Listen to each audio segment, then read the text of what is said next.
Hey guys, Jamie and Jeremy, and welcome to The Dirt. And today we're going to talk a little bit about our homesteading plans and answer all your questions about what we're going to do around here.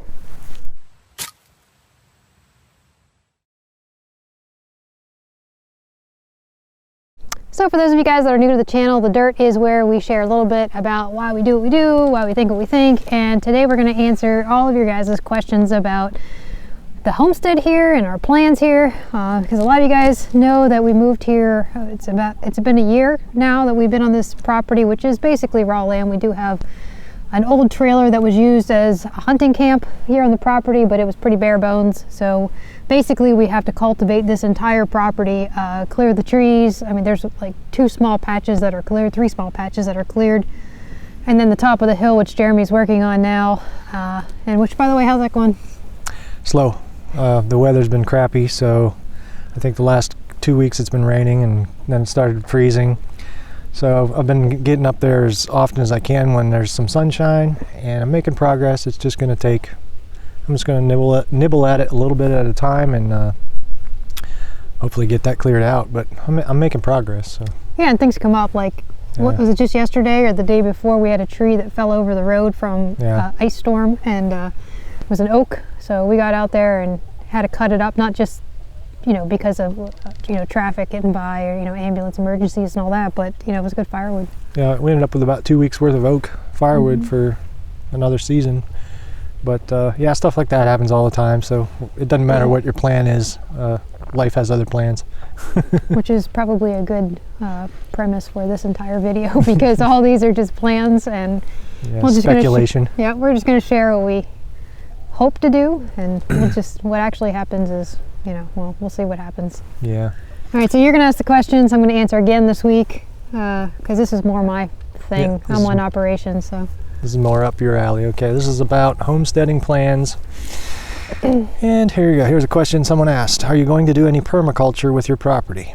Yeah, when we first started researching homesteading about 4 years ago, we read everything there was to read about permaculture, and just try to understand it, the swales and all that kind of stuff. And there's really a lot of good permaculture concepts out there, and we already are currently utilizing that. I mean, we tried the deep mulch for the garden. We have the chicken tractor, which we move around for pasteurization. Yes, they're not cider. Pasteurizing. Pasturing your chickens. Pasturing and rotating the pigs, which we were doing, and so all that kind of stuff is good. I do think that a lot of people that ask this, they kind of go a little cray-cray with it. There has been, over the last couple years, kind of a cult following of permaculture, where people have just taken it to the absolute extreme, which happens with absolutely everything. But we're not going to be extremists in that regard. We're not going to be harnessing the power of cow farts so that we can cook on it, and then it will power our TVs and stuff like that. Yeah, no, that stuff, no, but definitely crop rotation, rotating the chickens, rotating any livestock that we have on the property. Trying to grow food for both the animals and ourselves, that kind of thing. Yeah, there are a lot of good fundamental concepts with permaculture, many of which we've tried. At our old place we did, like she said, back to Eden, we did deep mulch, we did straw, we tried all kinds of different gardening techniques. We did some swales with the trees we planted, which seemed to work pretty well. But yeah, we're not going to get too extreme with it. The whole point of studying it all was really to understand how it all worked and how we could apply it in our situation. So that's what we're going to do. Are you guys going to grow your own grains? Well, first of all, I'm celiac. A lot of people know that, so I don't eat a lot of traditional grains. The grains that I do eat are more like quinoa and rice and oats. That kind of stuff, and also there are grains to feed the livestock too. Most people around here don't really grow grains. This is not a grain growing area, and plus we're in the mountains, so we are pretty limited in what we can and can't grow here. If we decide to get into something like that, it's going to be really far down the line, and it'll be like a small test just to see how it does here. We need all kinds of equipment for that kind of stuff too, unless you're hand threshing and all that kind of stuff, which maybe we'll try that too just to see if we can do it. But really, there's a lot more work involved in that and energy involved in that than what the return would be. So around here, the crops are soybean and corn, tobacco, and hay. Really, there's not a lot of grain growing. We're just not in. Which is why we don't have straw. Somebody asked about that. We don't. Yeah. We don't really have straw around here. So yeah, we have hay. We just don't have straw. I would love to see where your garden will be and your house footprint. So would I. Well, I sort of showed where the house will be in the last video or so, and so the garden will be up there somewhere in that clearing. Yeah, there is a. As we mentioned in a couple of the videos where we talked about the property, there's 3 different ridges here, and so when you have a ridge, you have one side that's south, at least in our particular situation, we have one side that's south facing and then the other side that's north facing, and so we basically have 3 south facing ridges, of which the one where we're building our house on is the most prominent, and it's the one that is going to get the most sun. There are a lot of trees up there right now, so if we do plan on putting in a garden, which we do, we're going to have to do some clearing and make sure it's on the south facing side of that ridge somewhere, either on the top or on the south facing side. I do want to put an orchard somewhere down closer to the bottom, lots of berry bushes, that kind of thing, at some point, but the house comes first. Yeah, and that leads me to, let's see, I'm going to skip to where there was this thing about, you guys should have started planting trees when you first moved. Do you regret not getting an orchard started? Yeah, when we first moved here, everyone's like, yeah, you need to plant your trees, get your orchard started now. And I was like, no, I don't want to do that because I don't, trees cost a lot of money. Berry bushes, that kind of stuff costs a lot of money, and it's a lot of time and work. And again, we are on what's basically raw land, so in order to put up an orchard, we would have to clear an area first and pull up all of the tree stumps and all that kind of stuff, and we weren't ready to do that at that time, and obviously weren't ready to invest the money into an orchard at that time. Had I done it, I would have put the orchard all the way on the last ridge, and I am so glad I didn't do that. I really truly think, and this is, I guess, a permaculture principle in and of itself, wait a year before you decide to do anything to the land, and I firmly believe that is a really good rule to follow, including trees, because we would have put them in the wrong spot. Yeah, there are a couple different places to put like an orchard and trees, and you can have a dedicated orchard in a couple spots here, but I would want to have it integrated with the rest of what we're doing and close to us. The other thing is, initially I would have thought, let's plant some apple trees, but we're in the middle of mountain apple country here, and there are orchards everywhere, and so for us, apples are pretty inexpensive and readily available, and so I would be more interested in planting something less abundant or less available around here to complement that. I think. Well, I would definitely put a couple trees in, but I wouldn't have a whole orchard of just apples. Plum trees maybe, if we can get them to grow up here. Maybe some nut trees. Definitely. Any other livestock coming in? Plans for bees, rabbits, or an LGD? I would love to have more critters. Someday we will have more critters. But that is far down on the list right now. Yeah, I want to have dairy goats again. I really do. I mean, we were debating back and forth between getting a cow or getting dairy goats. We're both, I think, now leaning towards goats. Well, or having both. It really just depends on a lot of things.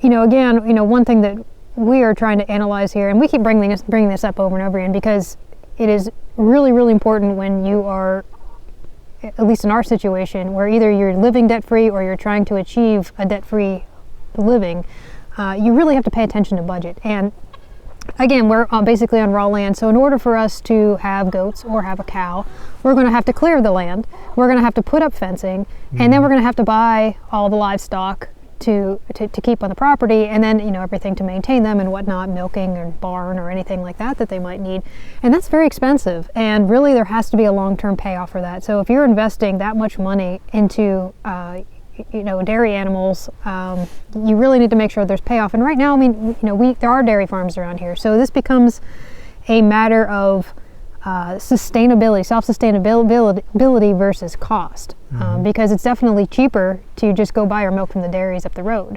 But if you want to be self-sustainable, then and turn this into, say, a retirement plan, have this long term in case anything happens where you actually have all of, you're producing all your own food. Then there's going to be a significant investment in that, and it might not actually pay off for a very, very long time, if at all.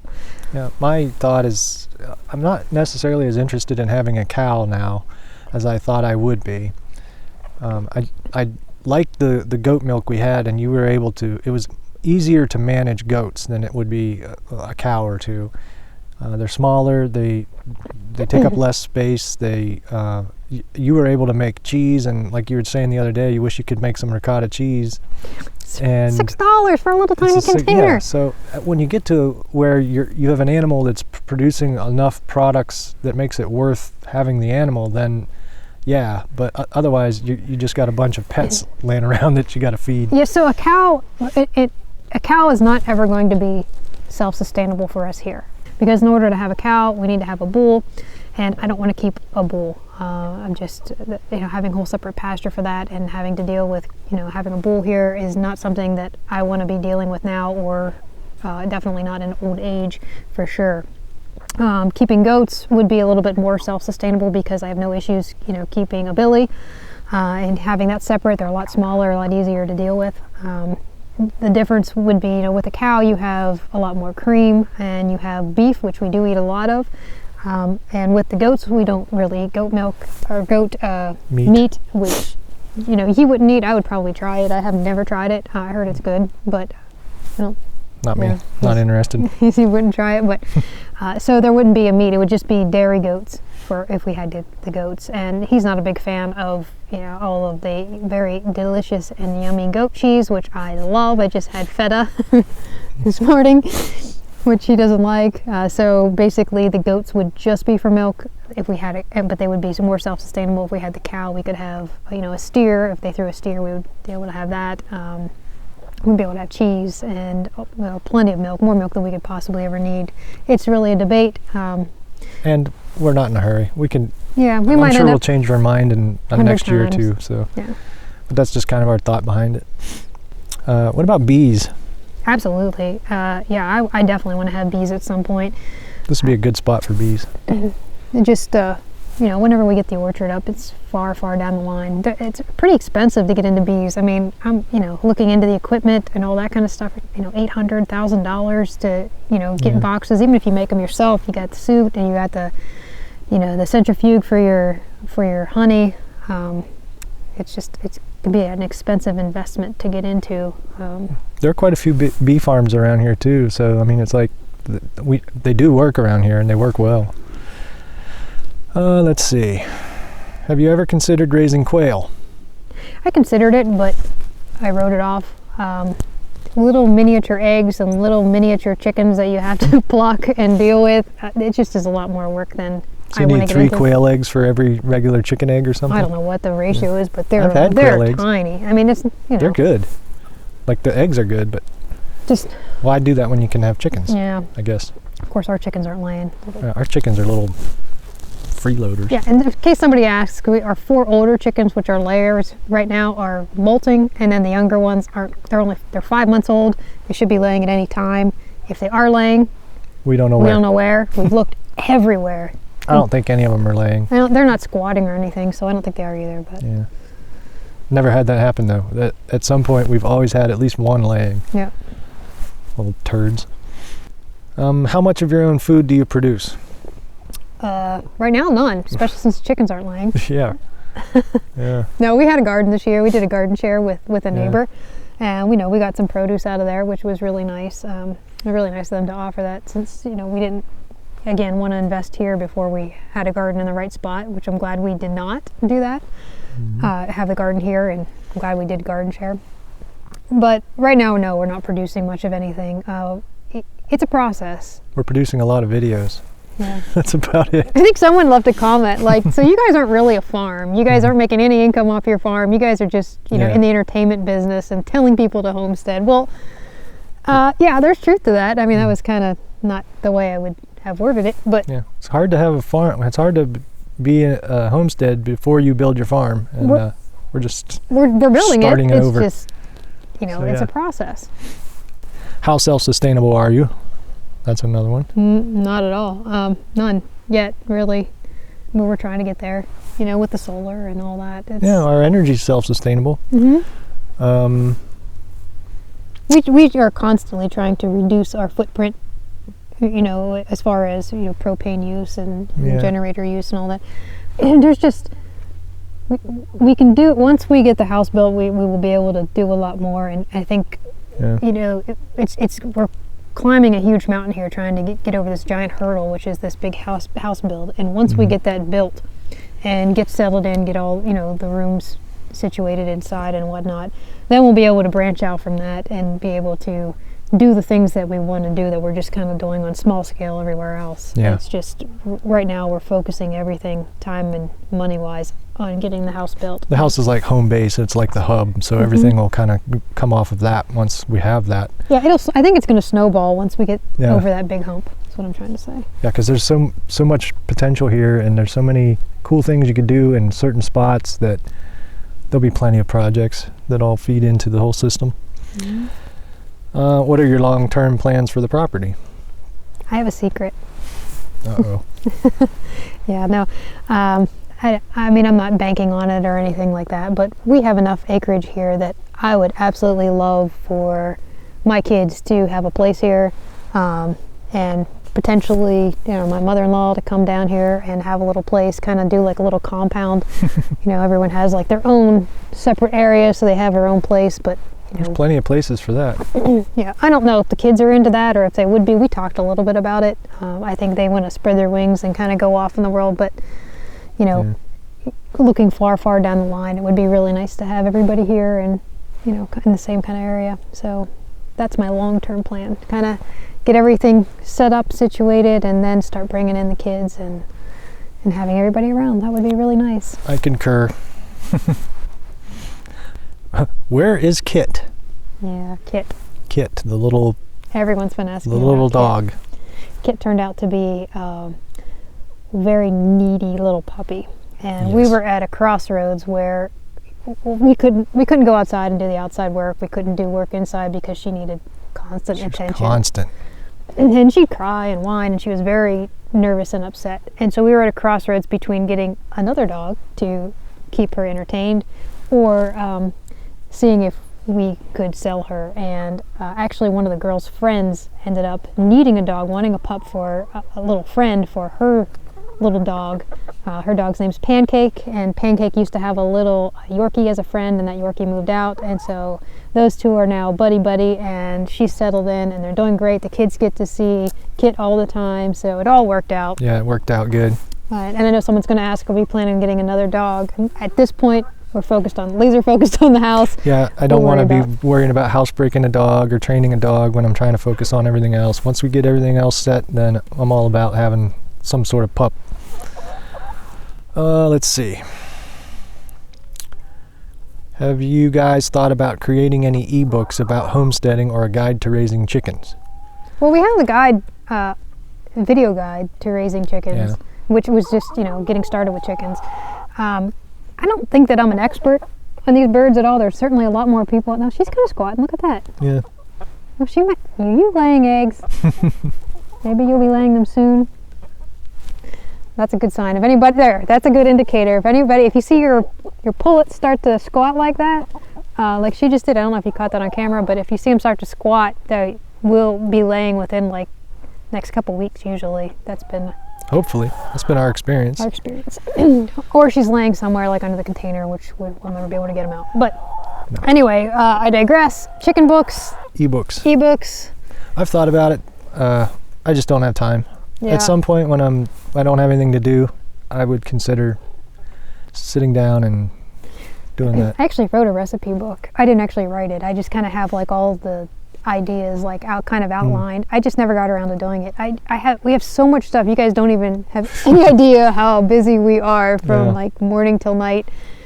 We just don't have time to do everything we want to do. But I think when things slow down, we'll have time for stuff like that. And maybe we'll see a recipe book. Maybe you'll see even a chicken book at some point. Although that would be further down the line after I have a little bit more hands-on experience with them. Maybe you'll see goats. I don't know. I don't know. You pretty much got these chickens figured out. Not until I find their eggs. Well, they have to start laying them. That kind of leads into this question, which is, can you outline a typical day of activities hour to hour? Yeah, I remember this comment coming in. Somebody had wanted to know if this would be the lifestyle for them. Every day is different, and it varies from season to season. Yep. And if you are self-employed, like we are, you get to kind of do whatever you want. So you can plan the day however you want. Now, if you're also like us and you're OCD and you are super driven and focused, then you're going to pile a whole bunch of things into a day and be really busy. We just can't help ourselves. It's just how we are. Yeah. But basically, if you are self-employed and you have this kind of lifestyle, you can kind of plan your day how you want. I would say we're more tasked based. When we wake up, it's kind of more what is the main task of the day for either one of us or for both of us, maybe together. Like today is shooting a video. This morning, shooting a video. And laundry. That's every day. And I cleaned the stovepipe for the wood stove. So every day I have a list. I keep a list. Sometimes there's a half a dozen things on that list, and sometimes there's one thing, and that one thing is marked off for 5 days. And it takes me 2 weeks to do that one thing, but I always make sure that I have stuff on a list that need to get done, and it's really weather-based always too. busy. Yeah, and it's always weather-based. I'm always moving things around on my calendar because crap, it started raining. So that moves this to the next forecasted sunny day. And so what can I do on a rainy day? Well, that's constantly what we're doing. It's not like going to an office where you do the same thing every day and you're protected in an office and it's warm or it's cool in the summer and you do your tasks. The weather controls a lot of what we do around here. And also, right now we don't have really any livestock. We just have the chickens right now. Yeah. So the more livestock you have, the more responsibilities you have. So when we had dairy goats, you're waking up and you're milking the goats, and that's part of your chores. You just kind of work that stuff in. That's why I think it's really important that if you enter into this lifestyle, do it slowly. Don't go out and get a herd of 20 goats. Start off with 2 or 3 goats and then kind of build up if that's something you want to do. Just don't go out and get a bunch. You're going to be overwhelmed with your tasks, especially working them into all the other tasks that you have. Just start slow. I don't understand this one, but it's on this list. Have you folks built a cool bot food storage or remedied your food storage issue? What is a cool bot? I don't know. Maybe it's a typo. Cool bot. We moved here, we didn't have a place to keep our pantry, so we put everything into the shed back here behind us. I don't know if you can see it in the camera or not, but we put everything in the shed. And, obviously we have to deal with the weather for that. So in the winter time, we take the hot coals, we put them in the shed, and that kind of keeps it warm in there. It is insulated in there. And then in the summertime, there's really no way to keep it cool. We did have some jar lossage. I think I only lost 2 jars that I know of. I might have been more that I just can't find yet, but 2 that I know of. And there's a lot of mold in there from all the high humidity, like on the outside of the jars. Now the insides are still fine, but we definitely want to. I wipe down the jars really well before opening them, just in case there's any mold on the outside. But just from all the moisture and humidity. I've never seen so much mildew as we had this year. Oh, it's been terrible. It's all over our clothes, all over everything in the house. It's just all over everything in the container. But right now, we had mentioned this before, we're going to have a basement in the new house, so that's where we're going to keep our pantry. Yep. And as far as doing any kind of root cellar or anything like that, that would, because of the humidity down here, that would be an experiment very, very far down the line. Yeah, I don't think we would need to anyway, since we'll have a basement. That solves the whole issue. That's all I had on the homestead plans, but I have 4 bonus questions that I found that have nothing necessarily to do with homesteading, if you want to talk about those. All right, I don't know what these are, so go ahead. Someone asked, how long have you been married? I have no idea. I don't keep track of dates. I don't even know when my birthday is. I don't even remember. When did we get married? 2011? I think it might have been. I don't know. You're asking me. I have no idea. I think 7 or 8 years. I'm not sure. Okay, I will say this though. I insisted that we get married on Valentine's Day so that I would always remember it, and so that he couldn't write it off as just another Hallmark holiday. And I don't have to remember anniversary and Valentine's Day because they're both on the same day. Oh. So I won that one as well. Someone asked about from the last video, where do you get the dowsing rods? You don't buy them, you just make them. And you can make them out of kind of any kind of wire you have. You can use a coat hanger. A lot of people use welding wire. A lot of people said they use copper wire. I used 2 pieces of ladder wire, which is wire formed in the shape of a ladder that masons use when they're stacking cement blocks and they mortar it together. The ladder wire kind of holds everything together, and it just looks like a ladder. So I just cut 2 equal lengths of that wire and bent it at a 45 or a 90-degree angle, made them look exactly the same, and that's what I was using. That was crazy. We put that video up this past week, and you know, a lot of people that are like, yeah, it totally works. And then you had like a handful of people that are like, I used to really like your channel, and now I think you're insane, and we have to leave now. Or you worship the devil or some crazy. All I have to say is, you know, first of all, try it. All those people that have mentioned that have all read articles, they've never tried it themselves. Although I suspect that if they did try it with that kind of mentality, they probably wouldn't find anything. But you know, all these articles about how it was proven that, you know, there's water everywhere and it's going to cross everywhere. Perhaps, maybe you could write that off, but that doesn't explain how we found our pump wire and for the winter. And if you guys want to see that video, that's in our winter water woes series in our playlist. The wire was running right along the pipe, though. There was water in the pipe. Wow. Still. So, but we found it using that method. Like by a foot, like literally, like my foot length apart. That's so. All I have to say, and on that, you know, overall, I mean, I would say that a lot of the successes in my life is because I have been very open-minded about things and experimental. I would try almost anything once, sometimes twice, and I think because of that, I'm more open to a lot of successes in life. And you know, if you guys are kind of closed-minded, you might want to think about maybe not being so closed-minded, because it might open up doors for you. You never know. Maybe not with water witching or anything. But that's definitely true, though. Something that you would not even consider because you just blocked it out mentally. If you do consider it and do a little research and try it and look into it, that's happened to me quite a few times, where I just got over being stubborn about it and realized, wow, there's a whole different path down there that I could take, and who knows where that would lead. I think that has to do with vegetables, because he wouldn't eat vegetables until I came in too. I like vegetables, I just don't like weird ones. Like Brussels sprouts. Yeah. Those are all the questions I have. All right, well, I think the next video we're going to talk a little bit about solar off-grid, and this is going to be for you. So. Solar off-grid? Yeah, off-grid questions, solar, it's just about, you know, just living off the grid. If you guys have questions about that, leave them down below. I don't know if we're going to put out a video over Thanksgiving. We might take it off. Yeah, we might take a break. This might be the last dirt for a couple weeks, or maybe we'll do one more, and then we're going to take some time off for the holidays. So. We'll play it by ear. We'll just see what's going on. If we get bored, you'll see a big video from us. Yeah, but we do got a lot of stuff to get done and a lot going on behind the scenes. So. Yeah, like I gotta clean. Yeah, and I gotta clear trees. So. Thanks for watching, guys. If you guys have any comments or questions for us, leave them down below. We'll try and address them in another future dirt video. And if this has been helpful to you guys, let us know that too. Thanks for watching. We'll catch you in the next video. Cheers.